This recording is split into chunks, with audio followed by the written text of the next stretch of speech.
Chosen one. Stop for a moment. You are not reading this by chance.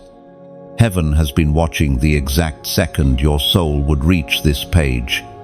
The silence that has wrapped around you wasn't a void, it was a whisper, waiting for your attention. You've been asking for confirmation, for proof that God still sees you. This is that moment. The veil between heaven and earth has thinned, and this message has found you like a letter carried by wind through centuries. It didn't come through luck.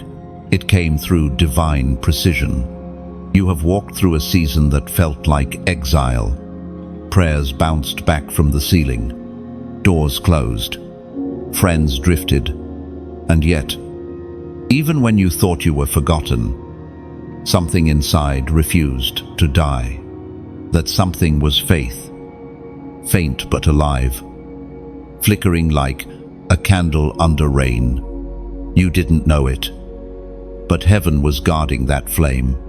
Let me tell you about another chosen one, a young man who once felt just like you. He had dreams that didn't fit the world around him. He was mocked, misunderstood, betrayed by his own blood. They threw him into a pit, sold him into slavery, and called it the end. But God called it training. When the time came, that same pit became his passport to the palace. You know his name, Joseph. His story is proof that every valley carries a hidden staircase upward. The silence you've endured is not punishment, it's positioning. It's like an artist sketching in the dark before the masterpiece meets light. You were never waiting for God. He was waiting for you to be strong enough to handle what he's about to release. The word of God declares in the book of Nahum, chapter 1, verse 7, "The Lord is good, a refuge in times of trouble. He cares for those who trust in him." Let that sink in. The Lord is not distant. He's the shelter that held you when you thought you were breaking. Every sleepless night became a prayer in disguise. Every tear was a seed of intercession planted in invisible soil. And now, harvest is near. You are walking into a season where everything that once felt random begins to make sense. The delays were divine locks. Only now is the key turning. Those who misunderstood you will soon witness the reason for your resilience. Imagine this. You are standing at the edge of the ocean. The tide retreats, pulling everything backward. It looks like loss, but in truth, it's preparation for a wave. That's what's happening in your life right now. Heaven is pulling things back so it can release something bigger forward. Listen, God is risking it all to tell you the truth. Not because he's unsure, but because love always takes the first step. He has interrupted your scrolling, your routine, your doubts, just to whisper, "You are still in my plan." The question is, will you respond? Will you keep pretending this is coincidence? Or will you acknowledge that something divine is unfolding? If this word finds resonance in your heart, show heaven that you hear it. Click like. Share this message to awaken another wandering soul. And comment the number 222 as a prophetic sign that you choose alignment over fear.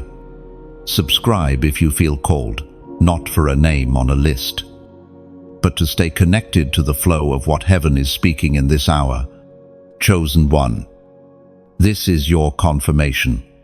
You were never random. You were never forgotten. You were hidden on purpose.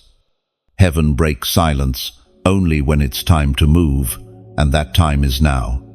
So lift your head.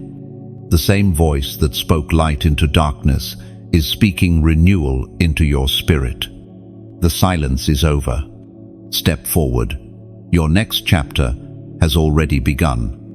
And when you breathe right now, feel it. Heaven breathes with you. The air itself seems different, doesn't it? That's not your imagination. That's atmosphere shifting around divine presence. God is not far away. He's closer than your next thought, closer than the rhythm of your pulse. You are standing in a sacred intersection between what was and what will be. Do not fear what's ahead. Every unknown path is already mapped by His hand. You don't have to see the road when you trust the guide. Even if all you carry is faith, the size of a whisper, it's enough to move mountains that mocked you. Someone once said, "Faith isn't sight, it's surrender." So surrender now, not to defeat, but to destiny. Let your yes echo louder than your doubt. This is not the end of your story. It's the page where heaven begins writing with gold ink. Chosen one. Remember this moment. Mark it in your heart. Because one day soon, you'll look back and say, "That was the day everything shifted." Oh, you were never random. Every breath, every step, every delay has been part of a divine equation that your mind could not yet solve. You have seen fragments, pieces scattered across years of confusion, but now heaven begins to connect them. The pain that felt like punishment was actually precision. The waiting that seemed endless was the womb of your calling. You remember those nights, don't you? The nights where silence pressed against your chest until breathing felt like labor. You whispered prayers you weren't even sure reached the ceiling. Yet somehow, you survived. You woke up the next day when you didn't think you could. That was not chance. That was divine design. There's a truth God wants you to understand today. Your life was not built on accidents. Every rejection was redirection. Every betrayal was a boundary drawn by heaven to protect what was sacred in you. You thought you were being abandoned, but really, you were being rerouted toward destiny.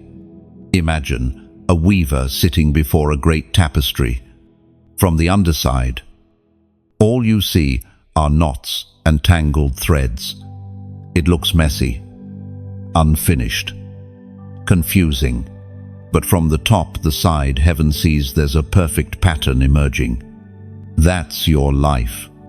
From below, chaos. From above, craftsmanship. You have been living the underside of a masterpiece. There was a woman once, a chosen one of her time. She dreamed of healing the broken, of bringing hope where there was none. But every time she tried, doors slammed shut. People laughed. Seasons passed. Then one day, a stranger crossed her path, carrying the exact wound she once hid. Her words, born from pain, became medicine for that stranger's soul. That day she realized none of it was wasted. Every scar had been training. You, too, are carrying healing in disguise. The wounds you hate are the very vessels of your authority. God didn't choose you because you were flawless. He chose you because you were willing. The crown you will wear is not made of perfection, it's forged from perseverance.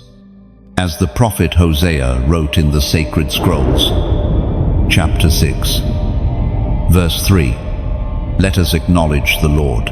Let us press on to know Him. As surely as the sun rises, He will appear to us. He will come like winter rains, like spring rains on the earth." These words echo across centuries, and now they settle over your life like dew. The rains will come again. The drought in your soul is ending. You are stepping into the kind of clarity that only grows after storms. Look back at the years you called wasted. Notice how they shaped your compassion, how they made you sensitive to voices others ignore, how they carved depth into you so that when light fills you, It won't leak out. You see, God doesn't rush depth. Shallow roots can't hold tall trees. That's why he took his time with you. Think of a sculptor working with marble. Every strike of the chisel looks violent, but each one removes what doesn't belong. That's how heaven has shaped you. Each disappointment was a deliberate cut, revealing more of who you truly are. You thought the hammer was harm, but it was art. Chosen one. Understand this. Destiny doesn't start when you arrive at your dream. It starts the moment you refuse to quit. The war you fought in secret was your initiation. The tears you never told anyone about were your sacred offering. Nothing has been wasted. Nothing. Even the silence carried purpose. It stripped you of false comfort and taught you to recognize the voice that doesn't shout but whispers. You now know that peace is not found in control, but in surrender. You've learned that faith is not waiting for the storm to end, it's learning to worship while it rains. And that is why you are still here. Because while others gave up when the night grew long, you kept walking. That endurance has marked you. Heaven recognizes that mark. It's the invisible proof that you belong to those who don't just believe in miracles, they become one. So, when doubt tries to crawl back, remind yourself, I was never random. You were designed for this moment, carved by divine patience, and planted for divine purpose. The soil of your struggle is about to bloom, and everything the enemy meant for harm will soon testify to heaven's wisdom. You are not behind schedule. You are exactly on time. And when you finally see the full picture, you'll realize every detour was direction. Every loss was love disguised. Nothing missed you. It was simply waiting for your readiness. The enemy has been studying you longer than you realize. From the moment light touched your spirit, darkness took notice. Hell keeps a record, its own counterfeit of heaven's book. In that archive, your name glows like fire because of what you carry. You are not ordinary. You are the breach in their system. You've felt it, haven't you? The strange pressure before every breakthrough. The sudden confusion right after you pray. The way peace seems to vanish. The moment you step closer to your purpose. That's not coincidence. That's resistance. Darkness doesn't waste its energy on the lukewarm. It only attacks those who threaten its domain. Think of it this way. You are like a city on a hill. When your light rises, it exposes the shadows hiding in others. So the enemy plots distractions, draining relationships, fear of failure, constant doubt. But none of these can erase the mark heaven placed on you. They can delay, but they cannot delete.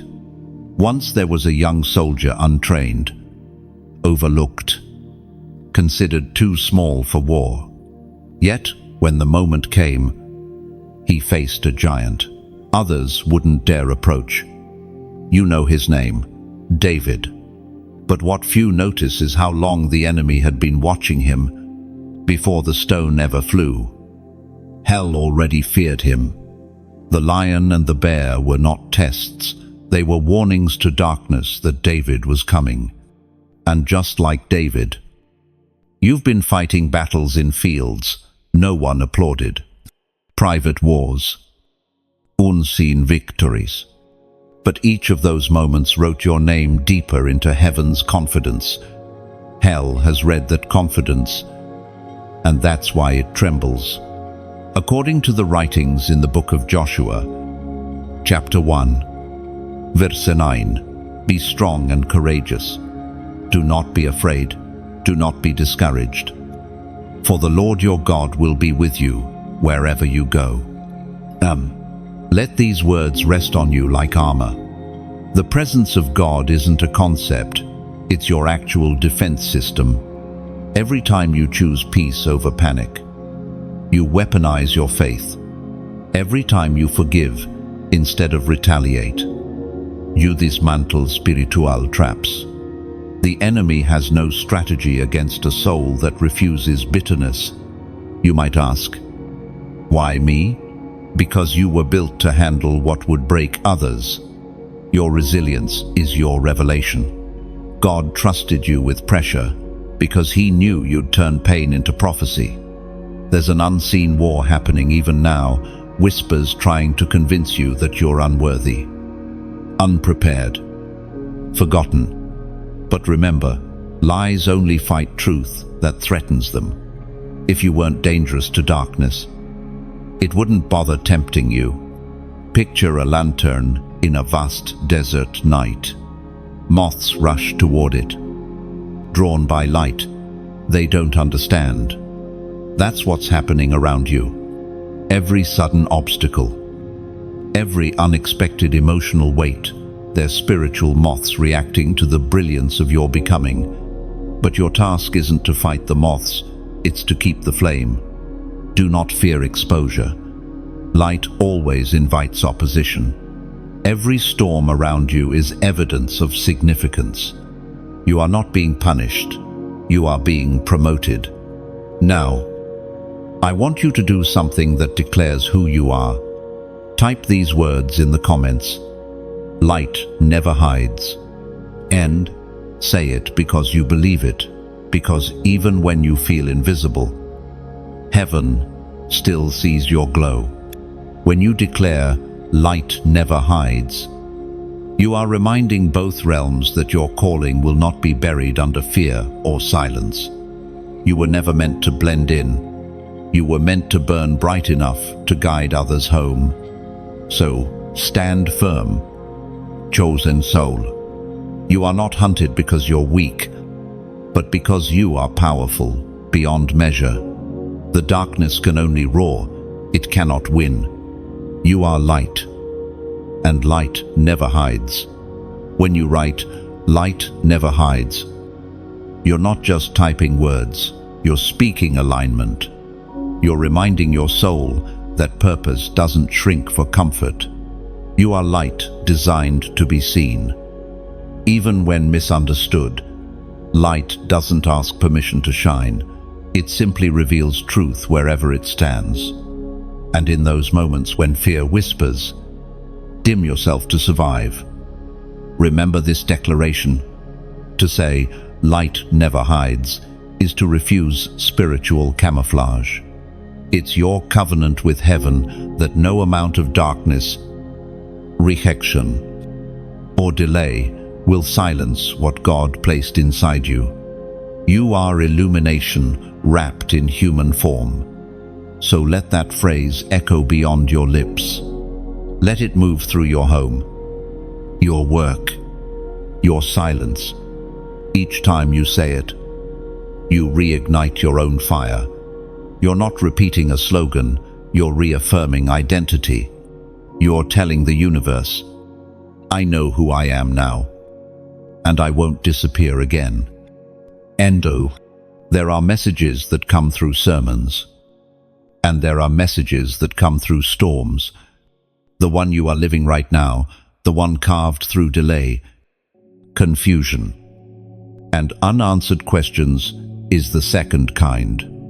It's the kind only the broken can translate. The kind heaven writes in invisible ink and reveals through endurance. Chosen one. You've been through enough to understand that revelation rarely arrives wrapped in comfort. Sometimes it comes through what you lose. Other times, through what you outgrow. And though it hurts, it's never without purpose. God uses endings as introductions. He turns disappointment into direction. You may not realize it, but you've been under divine surveillance. Heaven has been watching not your perfection, but your persistence. Every time you got back up, you sent ripples through eternity. Every small act of faith became a conversation between angels about your endurance. They whispered, They're still standing. Think of a seed again. But this time, imagine it buried under ice. Seasons change slowly. Snow melts one drop at a time. To everyone above the surface, it looks like nothing is happening. But beneath that frozen soil, roots are stretching in silence, preparing for spring. That's you developing strength where no one can see. As it was recorded in the book of Proverbs, chapter 3, verse 5, "Trust in the Lord with all your heart, and lean not on your own understanding." It's simple, yet it dismantles human logic. Trusting doesn't mean knowing, it means resting even when you don't. When your plans fall apart, you are not losing control, you are surrendering to higher coordination. God has been orchestrating connections you don't yet see, placing people and opportunities just beyond the horizon of your current awareness. You remember the story of the prophet Elijah after his greatest victory. Eraninto Akave, convinced his mission was over. He mistook exhaustion for failure. But when the wind, the earthquake, and the fire passed, God whispered in a still, small voice. That voice didn't rebuke him, it redirected him. The cave wasn't his grave, it was his classroom. The same is true for you. Your silence has been sacred ground. It's where God has been detoxing your heart from people's approval and cleansing your motives for what comes next. You had to unlearn applause so you could hear his whisper again. That's why he removed certain people, not because they were evil, but because they were loud. Heaven needed quiet so your identity could recalibrate. You see, divine alignment is not about addition, it's often about subtraction. God doesn't just bring new people into your life. He first clears the old crowd so your circle can match your calling. It's not rejection, it's replacement with purpose. There's a phrase angels use, holy timing. It means the moment when preparation and promise collide. You are standing near that collision now. The tension you feel, that strange mix of fear and excitement, is not anxiety, it's spiritual acceleration. You're being pulled toward the moment your internal growth meets external manifestation. Imagine walking through a dark tunnel. At first, the darkness feels endless. But if you keep walking, your eyes begin to adjust. You start seeing faint outlines, shapes, possibilities. That's what faith does. It doesn't remove the dark. It teaches you to navigate through it. And every step forward tells the shadows they no longer have permission to define you. The most sacred transformation doesn't announce itself. You'll wake up one day and realize you no longer crave validation. The opinions that used to break you will sound distant. The same people who doubted you will sense something different when you speak, not arrogance, but authority. Because real authority is not claimed, it's refined. You've been refined by silence, by waiting, by trusting when logic said, give up. Those seasons became the furnace that purified your motives. You are now walking out of that fire, not smelling like smoke, but carrying the fragrance of wisdom, and that's why the enemy can no longer read you. Before, your emotions gave away your position. Now, your peace confuses him. Your stability is your strongest warfare. You've learned that not reacting is sometimes the loudest declaration of faith. Chosen one. The insider message from heaven is this: you are entering a divine unveiling. Everything that felt hidden, delayed, or forgotten will soon align. But the unveiling isn't just about you being seen, it's about revealing what God has built in you when no one was looking. Your silence has been the seedbed of strategy. The very stillness you cursed will become your strength. Trust that process. Let patience finish her work. And when the light finally returns, you'll realize you were never waiting for the world to see you. The world was waiting for you to see yourself through heaven's eyes. There are seasons when God hides you.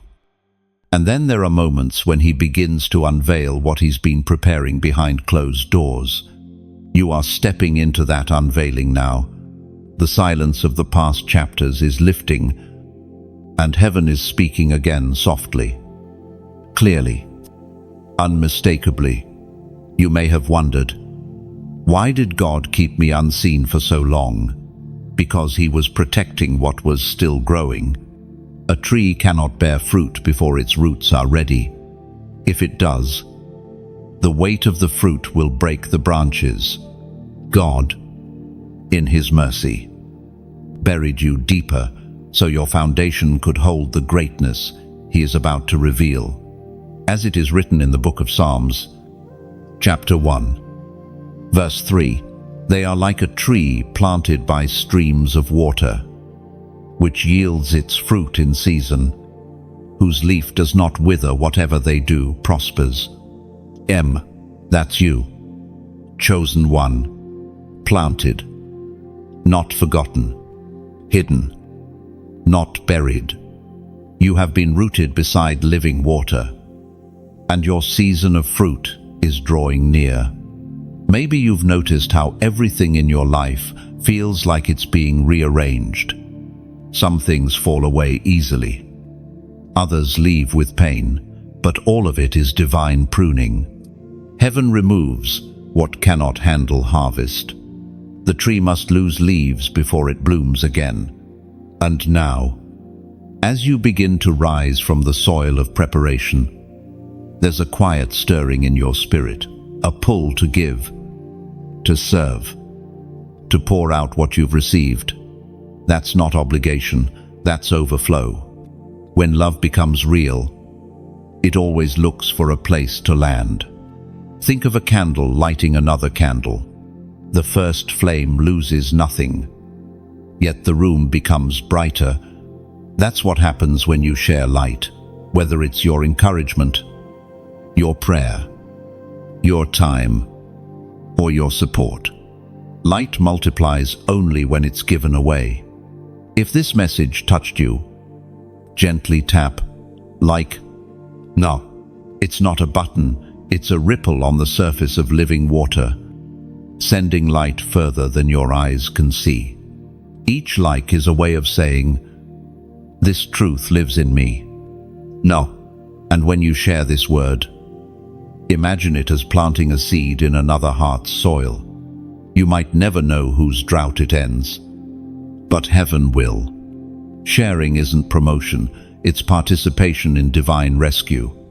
If your spirit feels called, subscribe, not as a follower of a voice, but as a traveler staying close to the river where revelation flows. Each subscription is a way of saying, I want to keep walking with light. And sometimes, light needs oil to keep burning.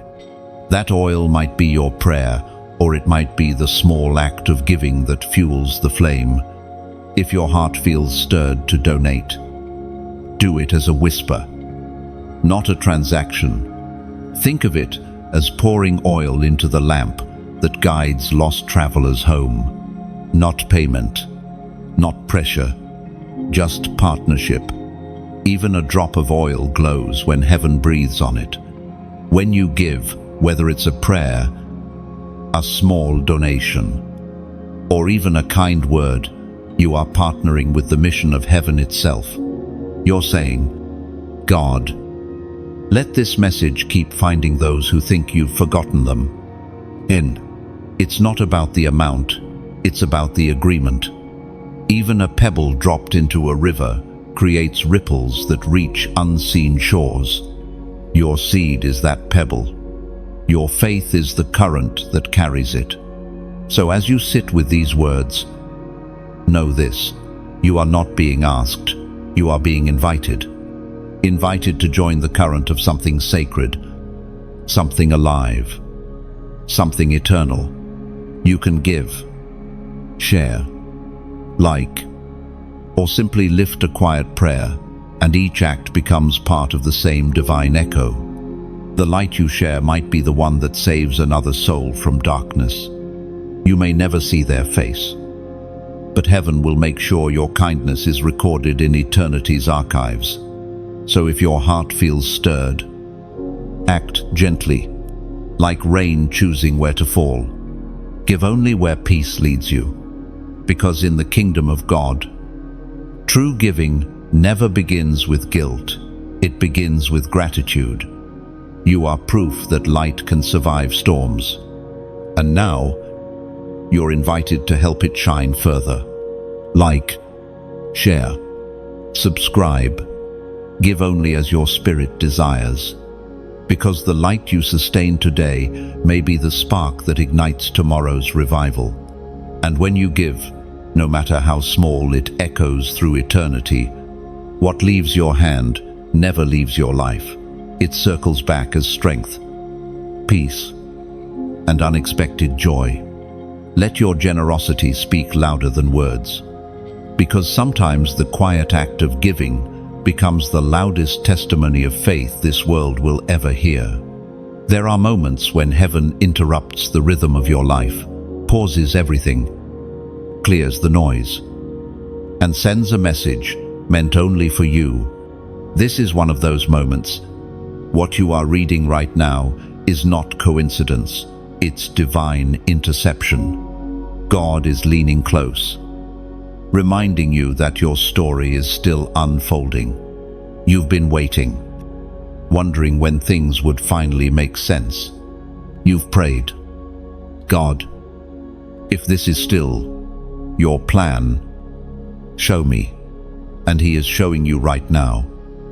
Through these words, through the stillness in your spirit, through the quiet confirmation that this is no ordinary message.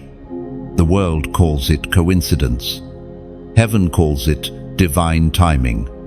The timing of God is a mystery that confuses logic but perfects purpose. When He speaks, everything pauses to listen, even the storm.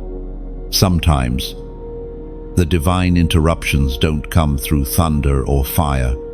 They come as a whisper at 2 a.m.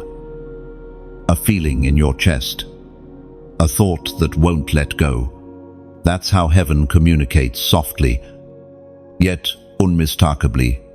You might be sitting in a place where everything feels uncertain, where prayers seem unanswered and faith feels thin.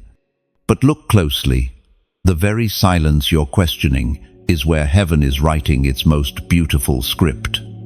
As the apostle wrote in the letter to the Hebrews, chapter 10, verse 36, you need to persevere so that when you have done the will of God, you will receive what He has promised. And these words were written for you. You've been doing more than surviving. You've been sowing in patience, holding on when it made no sense, believing when everything around you said, quit. That is faith in its truest form. There's a story of a man who once waited 12 years for an answer. Every door closed. Every path turned dark. One night, exhausted, he said, God, I can't keep holding on. And a still voice replied, then let me hold you. That night, peace came, like rain after drought. The situation didn't change immediately, but his heart did. From that day, waiting became worship. That's what heaven is asking of you now, not to understand, but to trust. Because even silence has sound if you listen long enough. It's the sound of heaven arranging your next step. You see, divine timing isn't delay, it's protection. God won't release what's meant for you until your character can sustain it. A blessing out of season can feel like a curse. That's why, He's been stretching your patience, enlarging your spirit, and teaching you to move when He moves. Imagine standing at the edge of an ocean just before dawn. Everything is dark, but you can smell the salt, hear the waves, and sense that sunrise is near. That's where you are just before light breaks. And when the sun finally rises, you'll realize every hidden hour was a setup for revelation. You'll see that heaven was never late. It was waiting for the perfect moment when your heart could recognize the gift. You've wondered if you missed your season. You haven't. God is too intentional for that. Your life is running on prophetic time, not human clocks. Every second of waiting is building momentum towards sudden release. You're in what heaven calls the holding pattern, like a plane circling before landing. It's not lost, it's waiting for clear skies.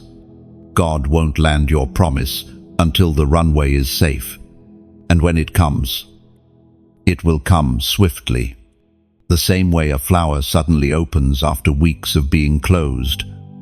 Your situation will unfold in perfect beauty. You'll realize that patience wasn't wasted time, it was sacred time. Now, as a sign of faith, type the number 999 inches, the comments. Why 999? Because it represents completion, closure, and divine realignment. It means what needed to end is ending, and what must begin is about to start. It's heaven's way of saying, the old chapter is sealed, the new one has been authorized. Lo, when you type 999, you're not chasing numbers, you're agreeing with heaven's timing. You're saying, I release control. I trust that God finishes what He starts. It's a symbolic act. Like putting your seal on a letter, heaven is sending forward. Each 999 is a quiet declaration that you refuse to live in delay any longer. It's your yes to the shift, your surrender to divine order. Chosen one. Heaven is not late. God is not silent. The delay you feel is only the door handle turning. You are seconds away from a shift that will make sense of every unanswered prayer. So breathe. Rest your shoulders. Heaven has not forgotten your name. You are still in divine conversation. Even in silence, trust that the next time God interrupts your plans, it won't be to confuse you, it will be to complete you. There are councils in heaven, circles of wisdom, unseen but active, where the stories of God's chosen are discussed with reverence. You may not have heard their voices, but they have been speaking about you since before your birth. Angels and elders, watchers and messengers, all aware of the assignment sealed within your soul. You are not alone in your journey. You have never walked unobserved. Every moment you thought was quiet, heaven was in conference. Every tear that fell unnoticed was documented in divine archives. When you stood at crossroads, not knowing which path to take, instructions were already being whispered on your behalf. Your life has been protected by conversations you'll never hear, and prayers you didn't know were prayed. There's something sacred about the hidden counsel of light. It doesn't operate on your schedule, yet its timing is flawless. Every divine being assigned to you knows exactly when to move, when to hold back, and when to push you forward. If you only saw what's been happening behind the veil, you would never again doubt the presence of God in your story. As written in the book of Daniel, chapter 7, verse 10, thousands upon thousands attended him, 10,000 times 10,000 stood before him. The court was seated, and the books were opened. Oh, Those books hold more than laws and judgments. They hold your lineage, your destiny, the reason your spirit has always felt different. The Council of Heaven has been keeping record of your battles and your victories, ensuring that nothing done in faith is ever forgotten. Think of a courtroom not made of stone, but of light. There, your name is spoken with purpose.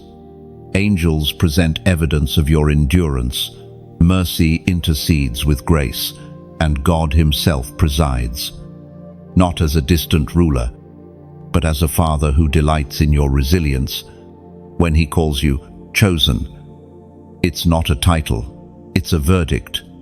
You may have sensed divine movement lately, random urges to pray, sudden waves of peace, dreams that feel more like instructions than imagination. Those aren't coincidences. That's the Council speaking.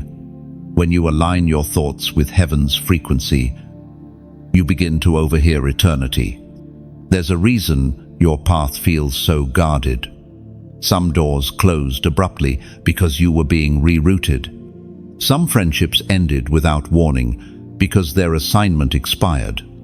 And some delays came not from the enemy, but from angels preventing premature exposure.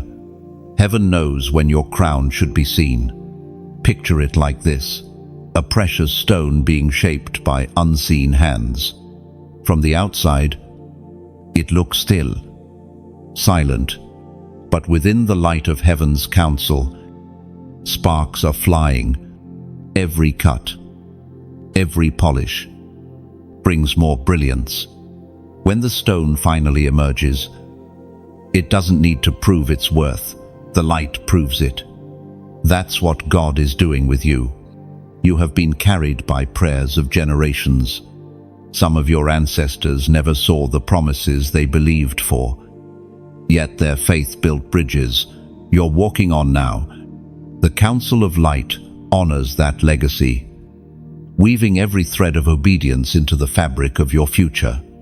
Even when you feel disconnected, heaven never loses track of you. The Spirit has been guiding you through invisible currents, leading you away from harm and toward divine alignment. Sometimes, what you call detour is heaven steering you around unseen traps. There is strategy in your suffering. Every loss trained your discernment. Every delay strengthened your humility. Those who sit in the hidden council of light know that endurance is not wasted. They see its glow from realms beyond time. To them, your quiet faith is radiant. One day, when you stand before God's presence, the story of your endurance will be read aloud, not as tragedy, but as testimony. Heaven will replay the moments you almost gave up but didn't, the nights you worshipped through pain, the mornings you rose, still believing. Every act of obedience, every whispered prayer, will echo across eternity as proof that light triumphed through you. So if you ever wonder whether your faith matters, remember this: the Council of Heaven never debates your worth. They celebrate it. They know what you carry, even when you doubt it yourself. The light within you is recognized beyond realms, and every unseen being loyal to heaven stands witness to your calling. Chosen one, you are surrounded, not by fear, but by favor, not by confusion, but by coordination. The hidden council of light is still in session, still declaring, "Let it be done in their life, as heaven has written it." And as long as those words are spoken over you, your destiny remains unstoppable. There are mysteries buried within your bloodline, echoes of promises spoken long before you arrived. You carry more than DNA. You carry destiny. Somewhere in your lineage, someone prayed a prayer that outlived them, a cry that reached heaven and waited generations for a vessel strong enough to fulfill it. That vessel is you. You were not born into your family by coincidence. The same God who placed stars in their exact constellations placed you within a line of both beauty and brokenness. The victories and wounds of those who came before you flow through you, shaping the terrain of your spirit. Some battles you fought weren't even yours, they were inherited. Yet God trusted you to break what others could not. As written in the book of Exodus, chapter 20, verse 6, "But showing love to 1,000 generations of those who love me and keep my commandments." End of. This verse isn't distant history, it's your spiritual inheritance. You are the living continuation of divine mercy that never ran out. Every time you chose forgiveness over bitterness, you were rewriting family history. Every time you prayed, instead of repeating patterns, heaven recorded a new chapter under your name. There's a thread running through time, a scarlet line of grace that connects you to ancient obedience. Maybe someone in your ancestry whispered prayers over children they would never meet. Maybe they asked God to send light into their future generations. That light is now burning in you. You've probably felt the weight of it. That strange mix of calling and responsibility, the sense that you're fighting invisible wars. That's not imagination, it's inheritance. Some of your struggles aren't signs of weakness. They're evidence that you were chosen to end cycles that enslaved others. Imagine your bloodline as a river flowing through generations. Along the way, it's collected both gold and debris, faith and fear, love and pain. And now, it reaches you. God is standing beside that river, cleansing it through your obedience. The water that leaves you will be purer than the water that reached you. This is why the enemy has targeted you so fiercely. You are not just one person, you are the turning point for an entire lineage. Every breakthrough you experience sends ripples backward and forward in time. When you heal, your ancestors rest. When you obey, your descendants rise. You might think your prayers are small, but heaven measures them in generations. The tears you shed in private are watering future promises. Every time you stand firm in faith, you're building foundations for children yet unborn. There was a man once whose family line was known for deceit. Yet one night, he wrestled with God until morning and refused to let go until he was blessed. When dawn came, he was given a new name, Israel, and through him, an entire nation was born. That is the power of one obedient generation. That is what happens when heaven's purpose collides with human surrender.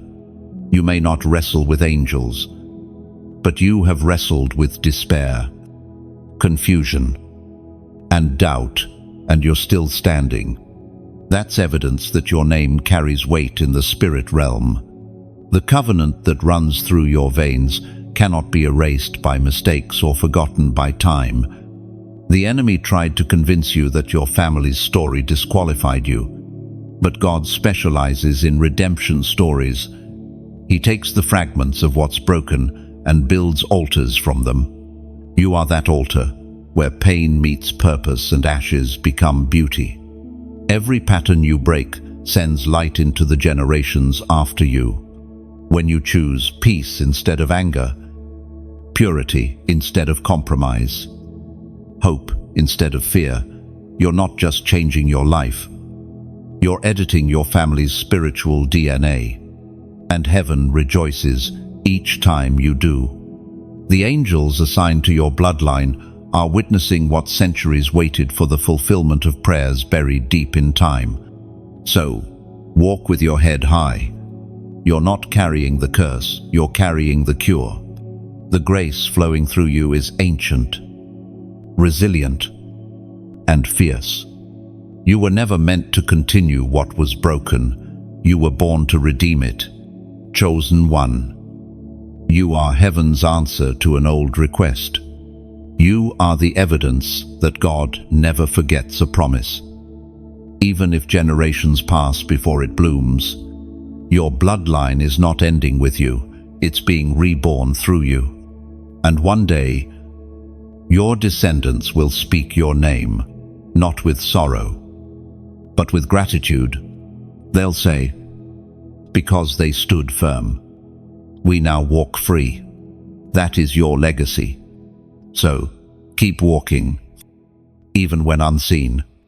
Every obedient step today becomes a lamp for generations tomorrow. Your faith will echo long after your voice fades. There is a kind of silence that tests not your strength, but your surrender. You have walked through it before, the quiet seasons where heaven seemed to turn its face away, where prayers echoed but never returned. It's in those moments that true obedience is born, not out of emotion, but out of trust. Obedience is not about perfection, it's about faithfulness when nothing makes sense. It's about doing what's right when no one sees, staying when you could walk away, believing when logic laughs at you. Heaven watches that kind of obedience with awe, because it mirrors the heart of Christ himself. You've probably noticed how the tests repeat. Every time you think you've mastered faith, something new stretches it. Every time you think the waiting is over, another delay appears. That's not cruelty, it's craftsmanship. The sculptor knows where to apply pressure, not to destroy the stone, but to release its hidden form, as declared in the book of James, chapter 1, verse 4. Let perseverance finish its work, so that you may be mature and complete, not lacking anything. God is perfecting you through patience. Each delay is a classroom, and every silence is a sacred lesson. When heaven pauses, it's not because you failed, it's because something greater is being arranged behind the veil. There's a quiet holiness in obedience. It's not loud, not showy. It's like oil burning in a lamp, steady, constant, unnoticed, yet essential. Without obedience, faith has no flame, and without faith, destiny has no fuel. There was once a woman called Hannah who longed for a child, year after year. She waited. Her rival mocked her. Time mocked her. Even her own body seemed to mock her. But one day, in bitterness of soul, she poured out her heart to God and whispered, "If you give me a son, I'll give him back to you." That vow changed her life. Her obedience birthed a prophet. You see, obedience always births something greater than the one obeying. Every time you surrender your will to God, something eternal is conceived through you. You might not see it yet, but heaven already does. There's another kind of obedience too, the silent one, the kind that looks like waiting without complaint, serving without recognition, forgiving without apology. That's the obedience that shakes the spiritual realm, because it leaves no room for pride. When you keep trusting through confusion, you're preaching louder than any sermon. When you worship through disappointment, you're making darkness nervous. Heaven calls this the obedience of warriors, the kind that fights not with weapons, but with peace. And I know you've wanted to quit before. You've said, "What's the point if nothing changes?" But something does change you. Every yes refines you. Every act of obedience chisels away another layer of fear until only faith remains. Now, pause for a moment. Feel that stillness.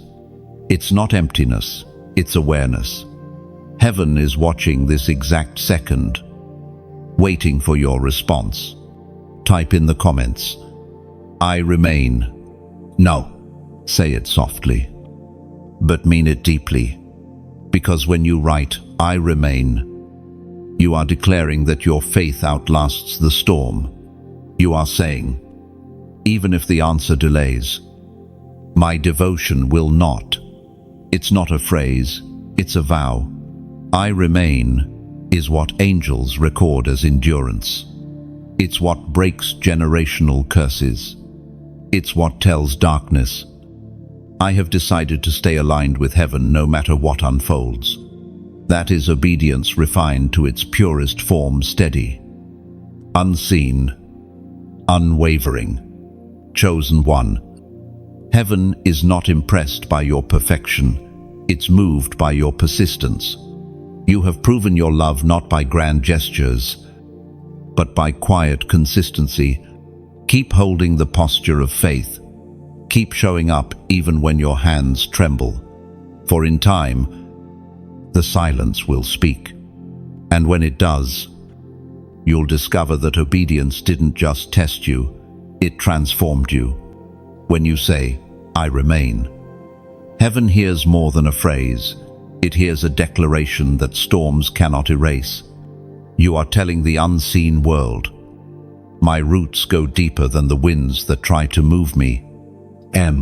To remain means to choose faith over flight. It means standing still even when the scenery of your life shifts beyond understanding. You stay, not because it's easy, but because you know who called you. When you remain, you become a living altar, a sign that obedience still exists in a world that worships convenience. The fragrance of your endurance rises like incense before God. He calls it beautiful, and in that steadfastness, transformation happens quietly. Strength grows under the surface. Vision sharpens in silence. The same ground that felt barren begins to bloom with unseen promises. Remaining isn't passive, it's prophetic. It declares, what God started in me, He will finish.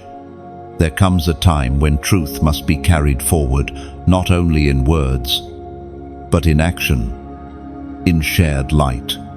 You've received messages that have awakened your spirit and comforted your pain. But now, heaven gently invites you to become part of how that light continues to travel. The world feels noisy, distracted, uncertain, yet divine truth still slips through the cracks, one willing heart at a time. Every time you listen with an open soul, you become a bridge for someone else's healing. You may never see their face, but heaven knows who was touched through you. As written in the second letter to the Corinthians, chapter 9, verse 7, each of you should give what you have decided in your heart to give, not reluctantly or under compulsion, for God loves a cheerful giver. Giving in the kingdom is never about loss, it's about participation. When you give, share, or support, you are letting divine love borrow your hands to move through the earth. When you like this message, imagine it as dropping a pebble into a still pond. The ripples may seem small, but they travel further than sight can measure, touching shores you'll never see. Each like is a silent amen whispered to heaven's truth. When you share it, think of releasing a lantern into the night sky. Someone wandering in darkness may look up and find hope in its glow. Sharing is not promotion, it's rescue in disguise. When you subscribe, picture yourself planting your tent beside the river of revelation. It's where living words flow continually, where your spirit keeps drinking from new waters. Subscribing is choosing to stay near the source that keeps your fire alive. And if your heart feels that deeper pull, that soft whisper to do more, to pour oil into the lamp that carries this light further, Then let your generosity become worship. To donate is to send out a winged seed, a star folded inside your giving. It rises, drifts, and lands where heaven chooses. What leaves your hand never disappears.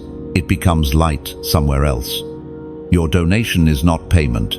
It's participation in the poetry of grace. There's a field in heaven where every act of kindness grows into trees of remembrance. Prayer. Each seed, each quiet offering becomes fragrance in that garden. You may think it's small, but the smallest seed, when kissed by faith, grows into shelter for many. If you choose to give, do it. As the wind gives motion to a kite, freely, invisibly, joyfully. The kite does not fly by effort alone. It rises because something unseen lifts it. So let your giving be that wind, gentle but powerful. And if all you can offer now is a whisper of gratitude or a silent prayer, that too sustains this flame. Heaven measures sincerity, not size. Remember, like, to light, share, to extend healing, subscribe, to remain by the flowing river, donate, only if your spirit finds peace in it. Each gesture becomes a note in heaven's song of restoration. Generosity is the secret language of eternity. What you release today will one day return. Transformed peace for your storms, joy for your weariness, strength for your tomorrows. Chosen one, your kindness keeps this lamp burning. It tells heaven you are not just receiving light, you are carrying it onward, beautifully, freely, and forever. And when you give, something unseen shifts. The act itself becomes a prayer, a melody that rises beyond language. Heaven doesn't see the amount it sees, the heartbeat behind it, glowing brighter than gold. Those who give from gratitude never run dry. It's as if heaven keeps pouring new oil into hands that dare to pour out. What you release in love returns as light in places you didn't even know were dark. Every seed sown, whether through generosity, words, or compassion, writes a new sentence in someone else's redemption story. You become part of their rescue without even knowing their name. That's how grace multiplies. And when you give freely, you step into rhythm with creation itself. The ocean gives waves. The sun gives warmth. The tree gives shade. Giving is the heartbeat of existence. It's how life keeps singing. So, let your generosity be effortless. Let it flow the way dawn gives light quietly, faithfully, without seeking applause. Because in the kingdom, the quiet givers are the loudest echoes of God's love. And one day, you'll look back and see that every act of giving became a bridge, linking your heart to miracles you didn't even pray for. For what leaves your hand in love always returns, multiplied in grace. The flow never stops, it only changes form, finding its way home to you. You have felt it before, the subtle shifts in your life that seemed random at first. The moments when something unseen rearranged your path without asking permission. What if I told you those were not coincidences, but divine interventions? Heaven has been rewriting your timeline quietly, sending unseen help in the form of angelic movements you could not perceive. Angels are not distant myths or glowing figures confined to scripture. They are God's living messengers, still active, still watchful. You have brushed past them in hallways, in moments of inexplicable peace, in near misses that left you wondering, how did I survive that? You've been surrounded more often than you realized, as revealed in the book of Psalms. Chapter 91, verse 11. For he will command his angels concerning you to guard you in all your ways. Oh, that verse is not poetic metaphor. It's legal authority in the courts of heaven. Angels are under divine command to protect you, to whisper reminders of who you are when the world tries to make you forget. There was a moment once, a night darker than most, when you almost made a choice that would have altered everything. You felt a sudden stillness, a pause, a thought that said, wait. That was not coincidence, that was intervention. Heaven sent a guard in silence. Because sometimes protection doesn't look like thunder, it looks like delay. You see, angelic intervention is often subtle. It arrives as intuition, as redirection, as a closed door that spares you from disaster. You might feel abandoned in the moment, but later you discover the closed door was mercy, disguised as disappointment. Imagine your life as a vast tapestry, threads of gold and shadow, interwoven in ways you can't comprehend. The angels are heaven's weavers, pulling strands into alignment so that what feels tangled from your view looks purposeful from theirs. There is a story, one of an ancient prophet surrounded by armies. His servant trembled at the sight of danger. But the prophet said, "Do not be afraid, for those who are with us are more than those who are with them."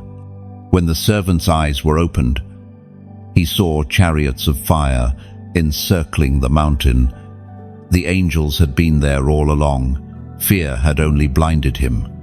The same is true for you. You are never outnumbered, even when you feel outmatched. Every shadow in your life is already surrounded by greater light.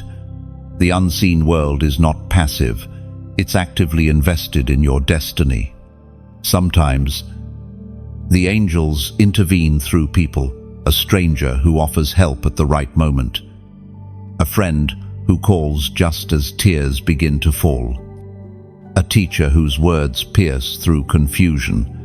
God hides his angels in ordinary skin so that you learn to see the sacred in the everyday.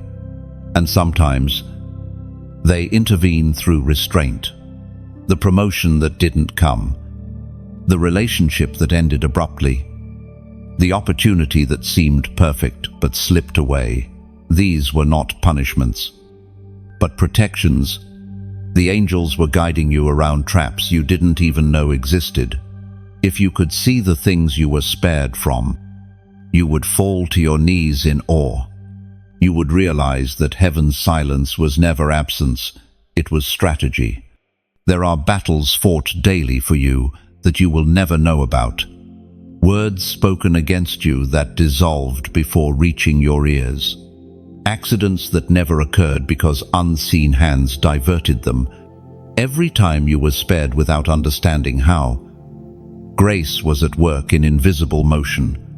And even now, as you read this, angelic presence stirs around you, not as superstition, but as truth.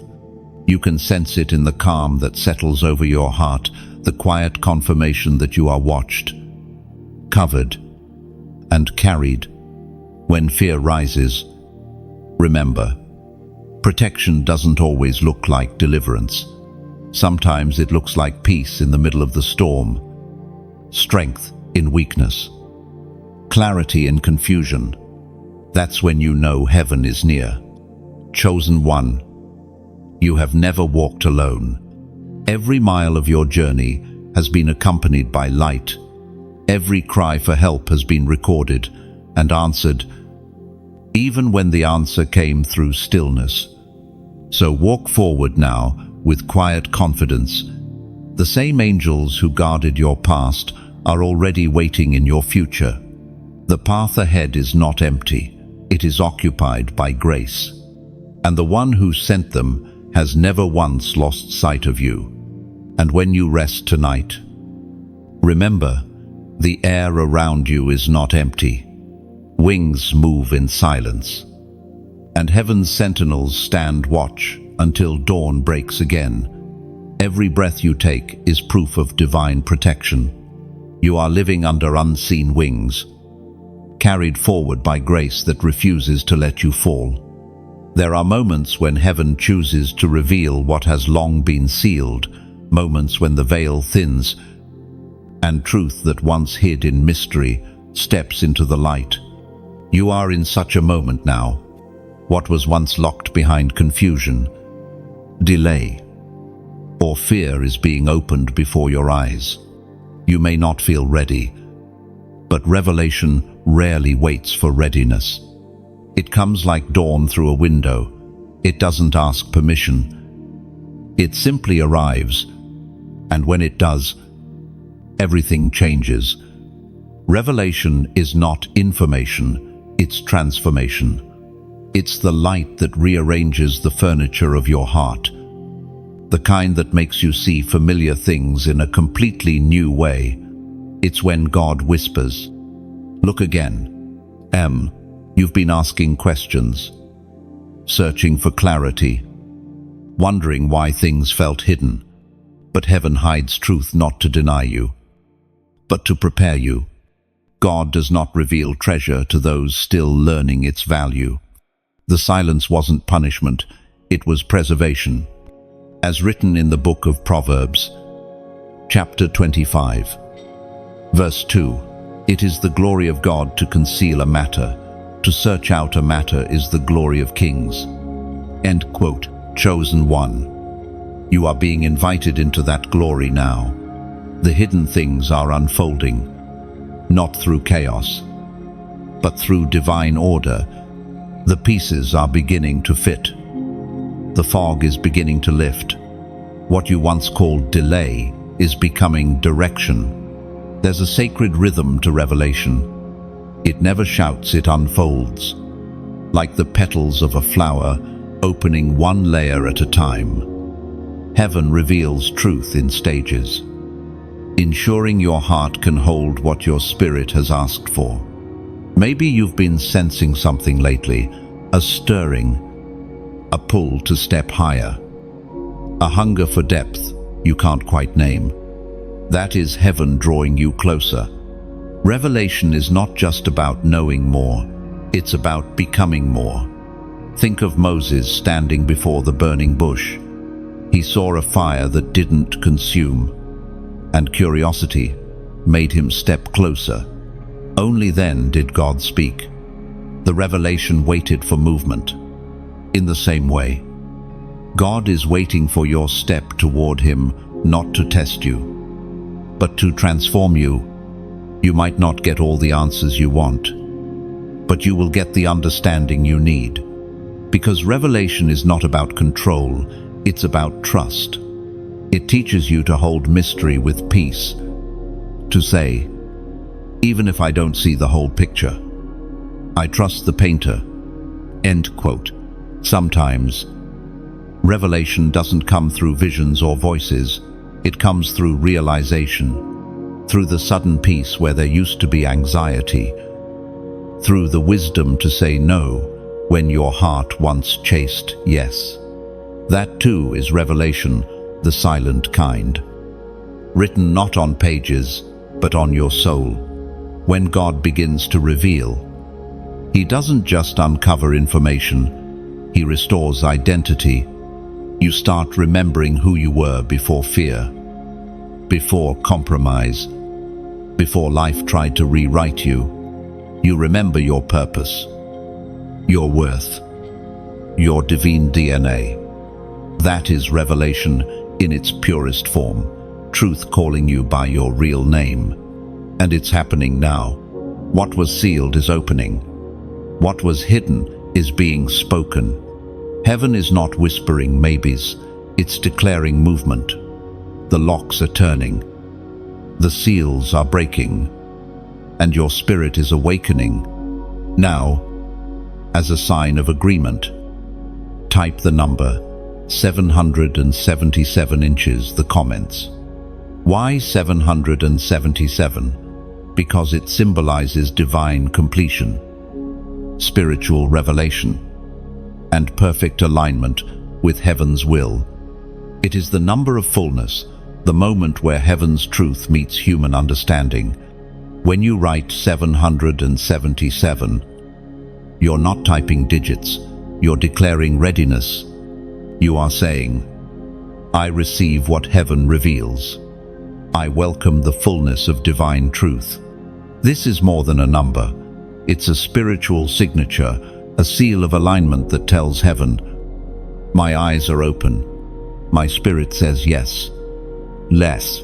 Every 777 written becomes a light in the unseen, a spark that joins thousands of others who are awakening to the same divine unveiling.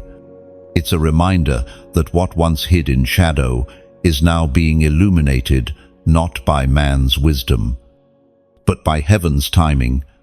Chosen one. Lift your eyes. The pages are turning.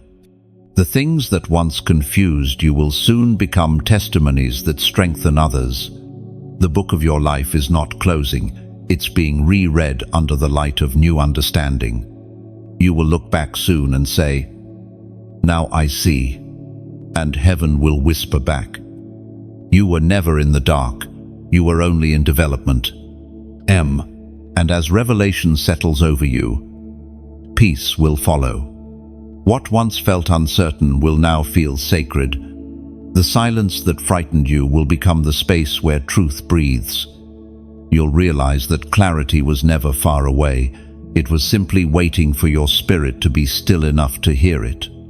There are crowns heaven gives that cannot be seen, mantles of unseen authority placed upon those who have endured what others escaped.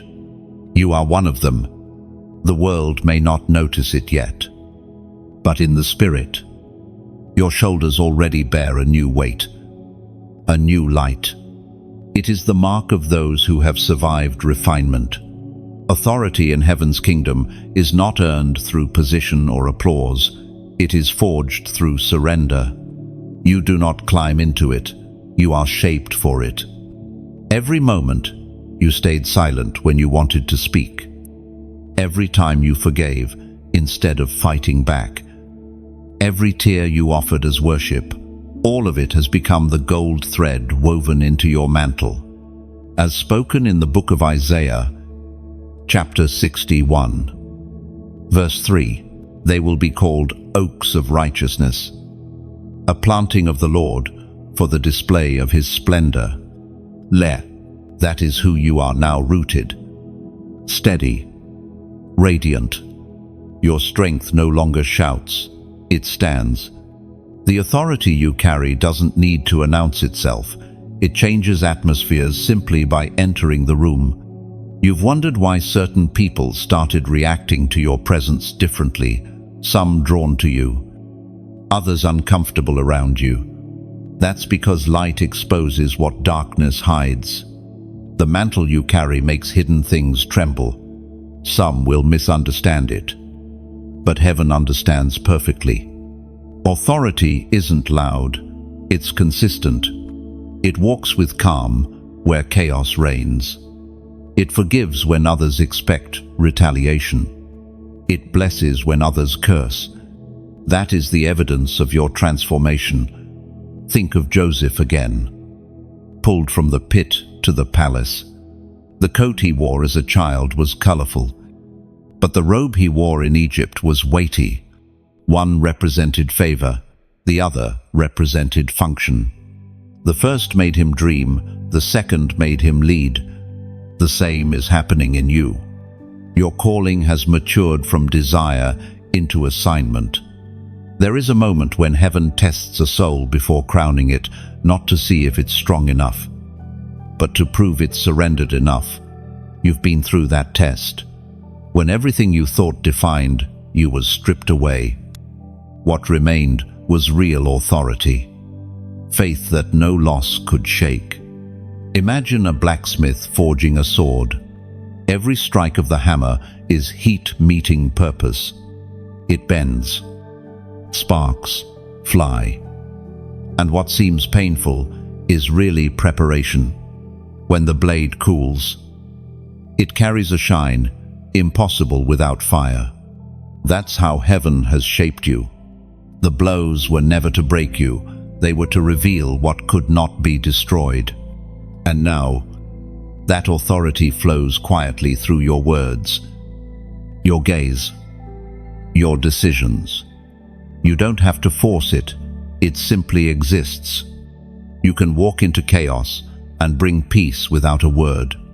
You can stand in storms and radiate calm because your spirit knows something the world does not. It knows who reigns within you. You've probably felt the shift the way discernment has sharpened. How you now recognize deception faster. How peace feels heavier than panic. That's not coincidence. That's evidence of the mantle. Heaven never clothes you for decoration. It clothes you for demonstration. And though you may not see a physical crown, your obedience has already drawn heaven's recognition when you intercede. Angels move.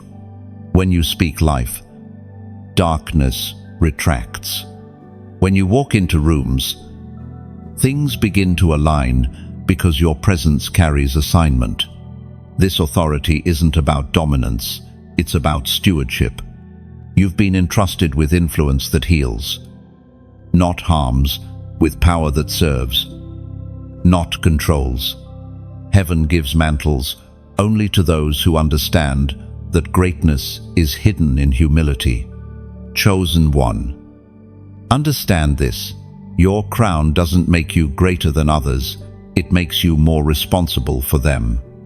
You are now a lighthouse in the storm, not just surviving waves, but guiding others through them.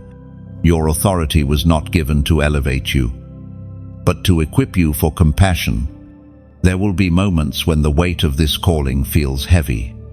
That's when you remember the promise, "My grace is sufficient for you, for my power is made perfect in weakness."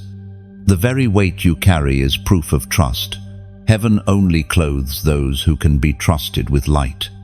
So wear your unseen mantle with humility, not pride. Walk, knowing you are both warrior and servant, flame and vessel. You are not here to prove your worth, you are here to reflect His. And as you move forward, don't fear the responsibility. Heaven's authority is not a burden, it's a rhythm. It doesn't crush, it carries. You'll find that the same hand that placed the crown upon you will help you bear it every step of the way. The world is shifting beneath your feet. You can feel it in your spirit. The air feels charged, heavy with choice. We are standing in an age where the line between light and shadow grows clearer each day. The division isn't about politics or systems, it's spiritual. Heaven and darkness no longer hide behind masks. They stand face to face, waiting for humanity to decide which kingdom it will echo. You, chosen one, stand at that line. You are not a spectator, you are a participant. Every thought, every decision, every word spoken becomes a vote in this unseen war. The great divide of light and shadow isn't coming, it's already here, unfolding inside every human heart. As written in the book of Deuteronomy, chapter 30, verse 19, "I have set before you life and death, blessings and curses. Now choose life, so that you and your children may live on." That command was not poetic, it was prophetic. It wasn't written for ancient Israel alone, it was written for now. For this generation that stands trembling at the edge of revelation and rebellion. Heaven still whispers the same choice, light or darkness, truth or illusion, surrender or self. The world will try to blur the line, to convince you that compromise is wisdom. But light cannot negotiate with darkness. Oil and water can share a jar, but they will never blend. Sooner or later, every soul must reveal its color. You've felt the pressure of that decision before, the tension between what your spirit desires and what the world demands. The pull to fit in, to stay silent, to protect your comfort rather than your calling. But the time for silence is passing. Heaven is raising voices, not echoes. Think of Joshua standing before the people, his voice echoing across a restless camp. Choose this day whom you will serve. That wasn't a question, it was a summons. The same call now rings across the earth. You cannot serve two masters. You must decide which light you will follow. The great divide is not meant to terrify you. It's meant to clarify you. The shaking you feel isn't destruction. It's distinction. Heaven is separating wheat from chaff, authenticity from imitation, surrender from performance. This separation is mercy. It removes the masks that delayed truth and reveals who truly walks with light. There will be people who drift away from your life in this season. Don't chase them. Some are simply choosing their side, and that's okay. Let them go in peace. You are being refined, not rejected. The fewer voices you hear now, the clearer God's will becomes. You may feel isolated, but that isolation is sacred ground. Every remnant has felt it, the quiet loneliness that precedes transformation. Noah felt it while building the ark under a sky that had never seen rain. Daniel felt it in the lion's den, alone, yet surrounded by unseen protection. Jesus felt it in Gethsemane, choosing obedience while the world slept. You are not being abandoned, you are being distinguished. Heaven trusts you enough to stand apart. In this divide, light doesn't always look spectacular. Sometimes it's simple kindness. Sometimes it's truth spoken softly. Sometimes it's refusing bitterness when you have every reason to hate. These small acts of obedience become torches that mark your allegiance. The darkness will roar louder now, trying to drown the whispers of faith. But remember this, shadows only prove that light exists. Darkness has no substance. It's simply the absence of illumination. When you carry light, you don't have to fight the dark, you just have to shine. There is power in your quiet choices. Every time you choose forgiveness, you're pushing darkness back. Every time you tell truth in a world of half-truths, you're strengthening heaven's side of the line. This is how the war is won, not through noise, but through integrity. The great divide will not destroy you, it will define you. It will separate everything temporary from everything eternal. And when the shaking stops, those who built their lives on truth will still be standing. Chosen one. You have already chosen more light than you realize. You've endured too much to turn back now. Keep walking forward. Let your faith remain unbending. The darkness may gather, but it cannot conquer what God Himself has illuminated. When this age looks back, heaven will remember the ones who stood when others wavered, the ones who held the flame steady through the storm. You are among them. You are the proof that light still wins. And when the final dividing line fades into eternity, your name will still shimmer on heaven's scroll as one who chose light. Again and again, without compromise or fear, for every quiet act of faith became a sword of truth, carving your legacy into eternity's fire, unforgotten and forever radiant. Every great elevation begins with a final letting go, before a seed becomes a tree. It must split apart underground before a phoenix rises. It must surrender to flame. You, chosen one, are standing in that sacred threshold, the narrow place between endings and ascension. The weight you feel now is not punishment, it's transformation pressing through. There's something heaven wants to whisper before you rise. Release what cannot go where you're going. You cannot carry resentment into resurrection. You cannot climb while clutching what heaven has asked you to release. Elevation requires empty hands. It's not loss, it's lightning. You've been stripped not to shame you, but to prepare you for flight. The things that once comforted you can no longer contain you. You're expanding beyond what was once enough. As spoken in the Gospel of John, chapter 15, verse 2, every branch that does bear fruit, he prunes, so that it will be even more fruitful. That pruning hurts, but pruning is proof of purpose. God only cuts what he intends to grow. Every person who walked away, every plan that fell apart, each was heaven's gentle hand shaping your future form. And now, the time of rising begins. Heaven is calling you higher, but not just upward, inward. The throne is built inside before it's seen outside. The storm has passed not to calm your world, but to reveal your wings. You can sense it already, can't you? That trembling inside, that knowing that something sacred is near. It's as if heaven is asking, will you step into the wind? If you can feel that, you are ready. Ready not to strive, but to surrender, not to chase, but to trust. This is not the season of doing, it's the season of becoming.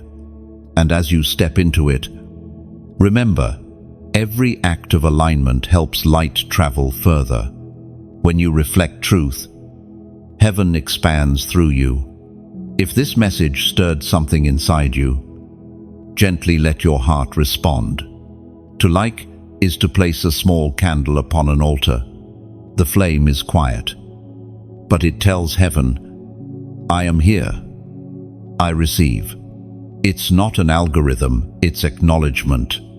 To share is to open a window in a darkened room. You let this breath of light move through you to someone else's waiting night. It's not publicity, it's participation. You become a carrier of healing without needing to understand how. To comment is to drop a pebble into the well of shared faith. The ripple of your words might reach someone you'll never meet. Even a simple whisper like, I understand, I needed this, I'm ready, can turn silence into sanctuary. Your voice may be the spark that keeps another flame alive. To subscribe is to build a tent beside the river of revelation. It means you've found water that refreshes your soul, and you choose to stay near it. You're saying, this is where I'm fed. This is where I grow. And if gratitude wells up inside you, if you feel led to sow into this light, then give as the rain gives to the earth, silently, freely, without demand. To donate is to release a feather into the wind of grace. You never know where it will land, but heaven does.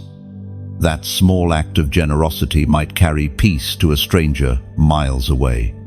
What leaves your hand doesn't vanish, it transforms into hope in another heart. You are not paying for a message, you are fueling a movement of light. Every seed you plant becomes part of heaven's whisper to those still searching for home. And if all you can offer today is attention, that too is sacred. The greatest gift is presence. Just by listening, you have already partnered with heaven's plan. Chosen one.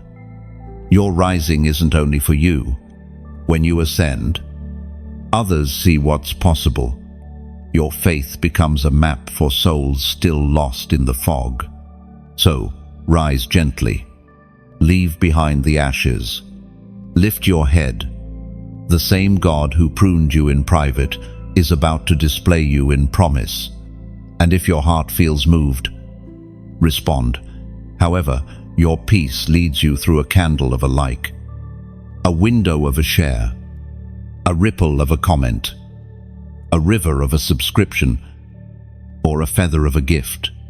All are sacred. All are seen, because heaven measures not the act, but the love inside it. You were never meant to climb alone. Every ripple of support, every spark of kindness, helps lift another soul beside you. This is how elevation becomes collective, one light rising after another until the whole sky burns gold. There is a silence that follows transformation, a deep, holy quiet where everything inside you begins to rearrange itself into peace.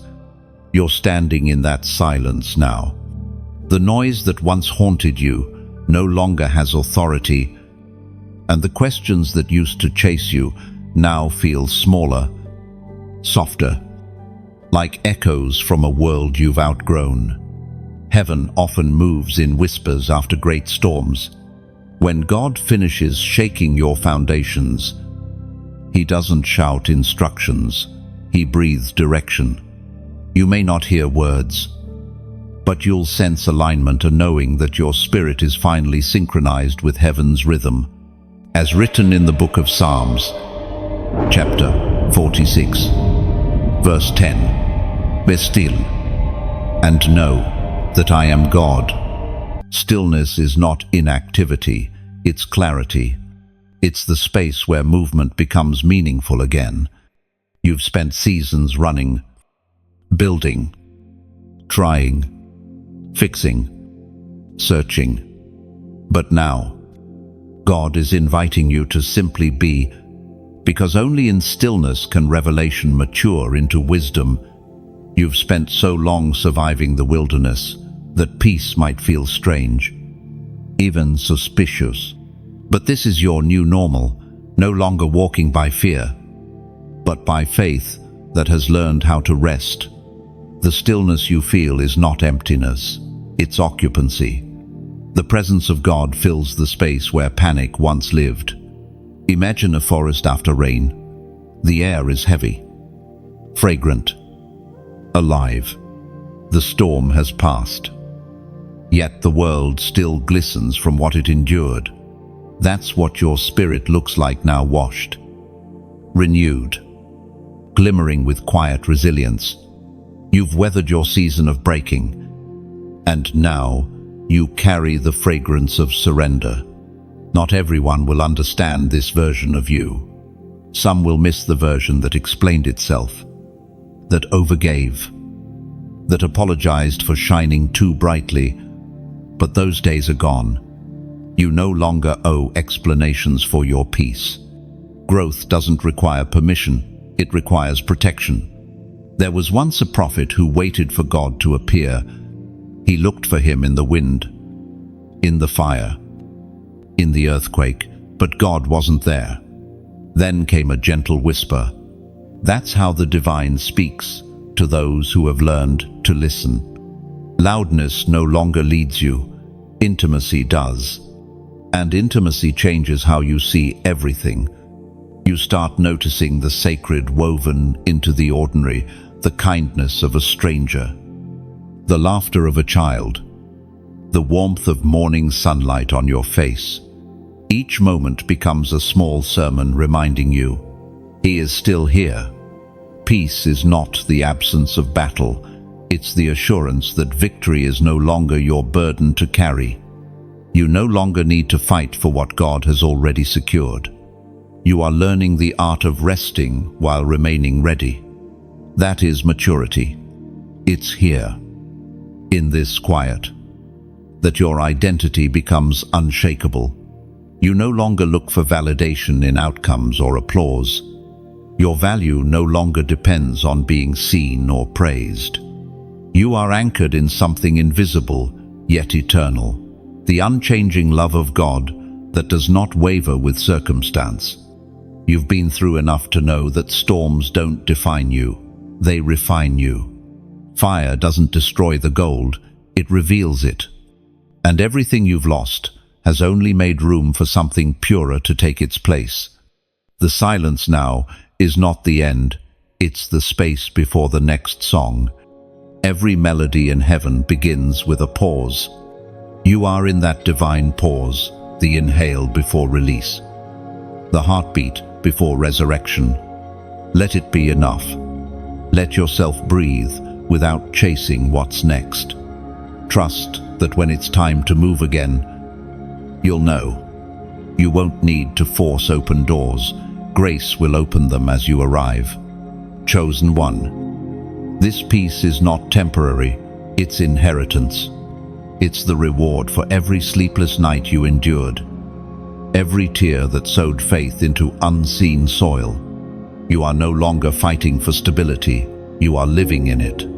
Stand still for a moment. Listen. Can you feel it?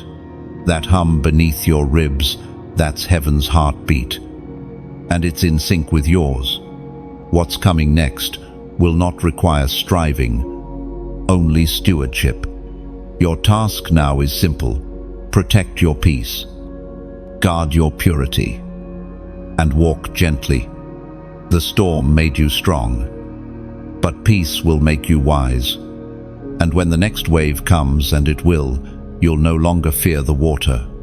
You'll remember that you learned how to breathe beneath it, how to find stillness even when surrounded by storms. Peace will no longer feel fragile, it will feel like armor. The same silence that once felt empty will now roar with the presence of God. Steady and unbreakable, and you'll walk forward not as the survivor you once were, but as the sanctuary you've become, a living temple of calm in a world that's still learning how to rest. There comes a moment when everything finally makes sense, not through explanation, but through recognition. You realize that the journey was never about getting somewhere. It was about becoming someone. The broken roads, the long nights, the waiting, all of it was sacred choreography, a divine rhythm shaping your soul into something heaven could trust with light. You've reached the place where wisdom replaces worry. You no longer beg God for answers. You walk with the quiet, knowing that every answer is already unfolding. You've learned that divine timing isn't about delay, it's about depth. Heaven was never in a hurry, because it was too busy preparing you to carry what you once prayed for. As written in the book of Romans, chapter 8, verse 28. And we know that in all things God works for the good of those who love him, who have been called according to his purpose. Learn. That verse has lived in your life more deeply than you ever realized. Even when you thought you'd lost your way, heaven was using detours as design. The pain you called punishment was actually preparation. The losses you mourned were pruning disguised as grace. Look back for a moment. Remember the version of yourself who almost gave up, the one who couldn't see past the night, who wondered if the light would ever return. You are the answer to that person's prayer. You became what they hoped for. The fact that you're still standing is proof that heaven never stopped working behind the veil. Now, you walk differently, not with urgency, but with understanding. You've discovered that stillness doesn't mean stagnation, it means trust. You've found beauty in the waiting, and power in the pause. Every breath you take now carries the fragrance of faith matured. The world hasn't necessarily changed, but your vision has. You no longer measure progress by noise or numbers. You measure it by peace, by how softly your soul rests, even in uncertainty. You've outgrown striving. You've entered flow. There's a quiet kind of authority that comes from surviving storms and still choosing gentleness. You carry that now. You've learned that strength isn't in resistance, it's in resilience. The waves didn't stop you because you learned to move with them. That's the wisdom of the chosen, to know when to stand, when to yield, and when to trust the current to carry you forward. You have become a walking paradox, soft yet strong, humble yet unshakable, surrendered yet sovereign. Heaven calls that balance maturity. It's the space where purpose no longer feels like pressure, but partnership. You no longer perform for approval. You walk from identity. And this identity, this awareness of who you are, cannot be undone. You've tasted too much of grace to ever go back to pretending you're unworthy. The fire that once hurt you now glows within you as light. The wilderness that once isolated you now lives in you as wisdom, chosen one. The journey that shaped you has also crowned you, not with jewels or applause, but with peace, the rarest treasure of all. The kind of peace that looks unremarkable to the world, but unshakable to heaven. The kind that makes you a refuge for others. A living reminder that endurance was not in vain. You no longer walk toward destiny, you carry it. Every step you take from this moment forward is sacred ground. The earth beneath you recognizes the footsteps of someone who has walked through fire and come out as gold. And even now, heaven watches with quiet joy. The angels who once surrounded you in your weakness now stand in awe of your strength. The Father who shaped you through storms now delights in your stillness. The Spirit that once whispered comfort now dances in your confidence. You've reached the moment. Every chosen soul eventually arrives at the quiet after the victory, the calm after the climb, the holy simplicity that follows revelation. You don't need to prove anything anymore. You just need to rest in that truth. You are living proof that what is divinely written cannot be erased. You are not who you were when this began. You are the fulfilled promise, the completed prayer, the embodiment of grace through perseverance. And as this chapter closes, know that it's not an ending, it's an expansion. The same light that found you will now flow through you, guiding others home. The chosen always become the call for someone else. So stand tall, walk slowly, smile often. Let your peace speak louder than your words. For the story heaven wrote through you is far from finished. It has only just begun to echo across eternity. And now, chosen one, as this journey finds its resting place, pause for a moment. Let your spirit breathe in what has been spoken. Every word was a seed. Some landed softly, some sank deep, and in time, each will bloom in its own season. You have not merely listened, you have aligned. The light has found you, and now it wants to move through you. If this message stirred something within, let your heart whisper back to heaven in small, simple ways. To like is to place a candle at the edge of this altar of words. Its glow tells heaven, I have received. I carry this flame forward. End of 4. To share is to open your hands and let light travel beyond your own walls. Somewhere, someone still lost in shadow may see it and remember hope again. You become the messenger heaven uses to keep the current of truth flowing. To comment is to write your echo into eternity's dialogue. Even a few sincere words, I feel this, I understand, I'm ready, can become a thread of connection. It's not chatter, it's communion. To subscribe is to build your tent beside this river of revelation, choosing to stay close to the sound of grace. It means you've found a place where the Spirit meets you, and you're willing to return when the water flows again. And if gratitude overflows, if peace asks to take form, to donate is to let your gratitude breathe. It's the feather released into the wind of grace, carrying blessings farther than you could ever walk. Not obligation, just overflow. Every act, no matter how small, becomes part of heaven's living symphony of light.